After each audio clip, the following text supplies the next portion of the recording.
Барлықтарыңа сәлем. Менің есімім Абай. Бүгін біз екінші бөлімде жазып отырмыз. Бірінші біздің сұрағымыз талқылайтын алғашқы еңбек жолы қандай болды. Егер ашығынан айтатын болсақ, алғашқы еңбек жолым ол стройка болды.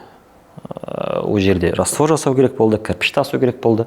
Және үлкен ғимараттардың су ақпау үшін жабыстыратын бір материалдар болады ғой. Соны газовый баллонмен жабыстырып жұмыс істейтінбіз. Негізгі алғашқы еңбек жолым сол болды. Және ол жерде мен ең түсінген нәрсем сабақ оқу керек балалар. Өйткені жұмыс өте ауыр, жұмыс өте қиын. Әрине жұмыстың жеңіл болмайды, жұмыстың ауыр болмайды. Бірақ та мен түсіндім, мен бұл жұмысқа ыңғайым жоқ екен. Мен бұл жұмысты егер тағы да бір 5 жыл істесем болды, менен дым қалмайтынын түсіндім да. Сондықтан да менің ең негізгі шешім келген ол білім алып, нарықта бәсекеге қабілетті маман болу арқылы әлде қайда мен үшін ыңғайлы жұмыстарға орнығу болып табылды. Мен негізі мақсатым. Және де осы стройка саласы болсын, әртүрлі подъездердегі наклейкалар жабыстыру болсын, әртүрлі дүниелерді тасу жұмысы болсын, ол кәдімгідей маған өте ауыр жұмыс екен. Мен түсіндім, маған физикалық жұмыс жақпайтын, мен кәдімгідей анық түсіндім де, содан кейін мен кәдімгідей кітап оқуға кірістім, білім алуға кірістім, әртүрлі скиллдарды алуға тырыстым. Өйткені маған бұл дүниелер әлде қайда оңайырақ. Әрине жеңілдеуге келмейді, бірақ дегенмен маған ол әлде қайда оңтайлы. Өзіңнің жұмысына келгенде қандай қиындықтар болды? Жалпы кәсіпкер деген ол негізі жұмыс емес, ашығынан келгенде. Кәсіпкерлік ол орысша айтқанда образ жизни. Ол жерде сен жұмыс істегенде демаласың, демалғанда жұмыс істейсің. 24/7 режим бұл.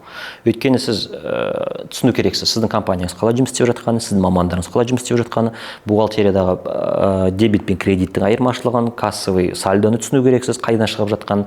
Және ең түбінде аптасына, айына, жылына қанша тауып жатып, сол табыс таза табыс па, әлде былай айтқанда дұрыс есептелмеген табыс болып есептелеміз. Соны бүкіл анықтау, ол кәдімгідей кәсіпкерлікпен айналысып жатқан адамды жұтып жібереді, ашығына келгенде. Және де осы жағын байқасаңыздар, кәсіпкерлерді, олар кәдімгідей демалу деген түсінік жоқ оларда. Оларда демалу кезінде жұмыс істеу кезінде демалу деген процесс бар. Сондықтан да бұл жерде қиындық деуге келмейді, бұл ерекшелік. Бірақ өте көп адамдарға бұл кәдімгідей қиналады осы дүниеге келгенде.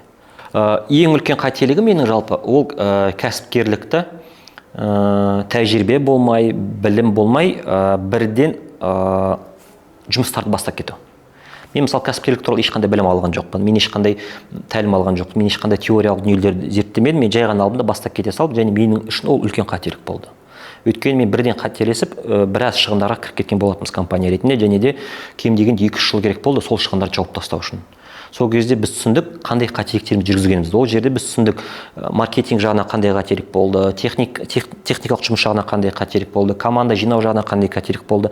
Осының бәрін алдын ала мен біреуден сұрасам, біреумен ақылдассам, біреуден тәжірибе алмассам, мүмкін ол қателіктер болмаушы ма еді, немесе ол қателіктен келген зардаптар азырақ болушы ма еді, мүмкін. Бірақ ол кезде ашығына келгенде жаспыз, ақылдымыз, білімдіміз, бізден күшті ешкім жоқ, сондықтан баста кеттік те біраз шығынға ұрынған болатынбыз. Маған мотивация не береді деген кезде семья береді. Ол менің отбасымның, менің бала шағамның олар қалағандай ғана емес, мен қалағандай өмір сүруін қамтамасыз етуге деген формулаға ұмтылу. Олар қалаған жерлеріне бару, қалаған киімдерін кию, қалаған өмірлерін сүру деген мен үшін ол ең үлкен мотивация. Жетістікке жетудегі ең негізгі қағида ол сіз қоршаған ортаға пайдалы бола алу керексіз. Сіз олардан пайда көре тұра, ол әртүрлі қаражат пайдасы болсын, ол бір қандай ресурс болсын, таныстық болсын, туыстық қарым-қатынас болсын, кез келген қарым-қатынас, кез келген жалпы заңдылық осы әлемдегі, ол пайдалы бола алу. Және де осы бизнесқа келгенде немесе жетістікке жету керек кезде сіз адамдармен жұмыс істейсіз. Және сіз түсіну керексіз, неге адамдар сізбен жұмыс істеу керек.